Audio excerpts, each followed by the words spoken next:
आपको बता दें, बालाजी चौक के आगे भदौरिया चौराहा पड़ता है। भदौरिया चौराहे से लेके जीटी रोड तक आप फुटपाथ देख आइए। देखता हूँ कल मैं। इतने फुटपाथ की ध्वस्त व्यवस्था है। 495 नंबर या 395 नंबर की फाइल है। मेरे कोटे का काम है। 32 लाख के कोटे में एक फाइल हुई, एक फाइल रुकी रही। अब वो फाइल आज 1 साल हो गए। अब आप समझ सकते हैं कि 1 साल से वो फाइल कहाँ धूल चाट रही है। चीफ कह रहे हैं नीचे बात कर लो माननीय महापौर जी के कार्यालय में। अब आपसे तो कुछ छुपा नहीं है।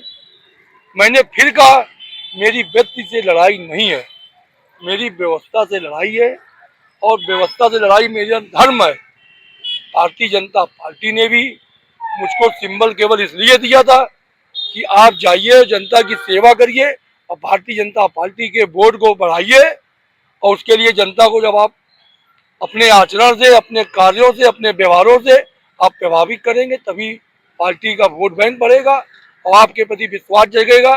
तो भारतीय जनता पार्टी के प्रति विश्वास जगेगा तो कहीं ना कहीं भारतीय जनता पार्टी के प्रति भरोसा बना रहे। इसलिए आपने सब, इसलिए मैं आज कह रहा हूँ आपसे 1 साल हो गए, क्या वो फाइल मेरे घर की नहीं है? उसको पास नहीं किया गया अभी तक। वो फाइल ही पता नहीं कहाँ है। फाइल गायब कर दी गई। अपनी सरकार में हमसे तो बहुत लोग कहते हैं, लेकिन अब अपनी सरकार में अब हम अगर चोरी की फाइल का मुकदमा लिखाएं तब भी मेरी पार्टी और मेरी सरकार की बदनामी है।